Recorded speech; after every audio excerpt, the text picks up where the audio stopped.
প্রথম দেখায় তোমায় চিনতে পারি, ভেবেছিলাম তুমি সাধারণ।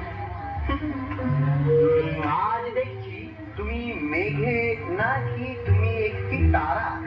চারিপাশের অবস্থার চাপে মেঘে ঢাকা আকাশের মধ্যে নিষ্প্রভ ঘষা ঘষা তোমার জোর। আরে অসহ্য, আরে নামটা দেখি, আরে নামটা শোনো শোনো শোনো। ওহো সেই বিয়েটা, আরে তাকে কোথায় পেলি? তাকে তো অনেকদিন দেখিনি। মেয়েদের পার্সোনাল অ্যাফেয়ার নিয়ে যত কাজে দিচ্ছিলি ব্যাপার। পার্সোনাল? তুই যদি একটা পার্সোনাল কোনদিন শুনবো আমি একজন জিনিয়াস, সেটা তুমি খুব ভালো করেই জানো, আর সেই জন্যই তো তোমার তো গর্ব। শুধু বংশী দত্ত যদি বুঝতো, খালি সে যদি বুঝতো যে আমি একটা জিনিয়াস, খুবই কিছু পয়সা ছাড়তো, দাড়িগুলো বড় চুলচুল করে। কত? আপাতত আনা দুয়ে কিংবা আনা চারে,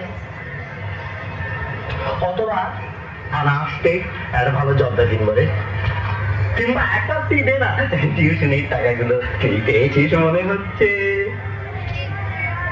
দাদা তুই তো চাকরি করিস না বলতে? ও শিল্পীর চাকরি করা সাজে না। আর 2 বছর পরে একেবারে এই ছাপ্পাড় ফেরে টাকা পড়বে। এই আমির খান সাহেব এক একটা সেটিং এ কত টাকা পাই জানিস? এই খুকি, ওই যে এক পাত্রী কথা বললাম ওটা মনে রাখিস কিন্তু।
মেঘে ঢাকা তারা,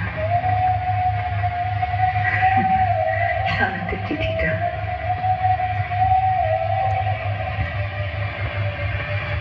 কেন যে এতদিন জমিয়ে রেখেছিলাম।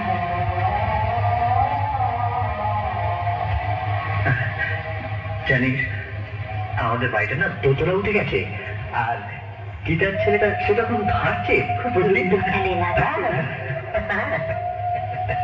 লাফাই ঝাপায়, খুব খেলে না। বাবা লাইটটা একেবারে হেল করে ছেড়ে দিয়েছে, যখন তখন 2 তলা সিঁড়ি বেয়ে ওপরে উঠে যায় একা একা। বাচ্চাটার এমন একটা প্রাণ রয়েছে না রে, সব সময় হই হুল্লোড় করে। এই 2 তলা সিঁড়ি বেয়ে ওপরে ওঠার হচ্ছে কি একটা ইচ্ছে না? দাদা আমি কিন্তু মারতে চেয়েছিলাম।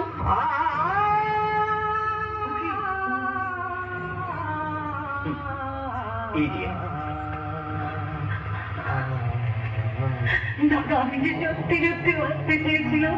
দাদা আমি যে বাঁচতে বড় ভালোবাসি।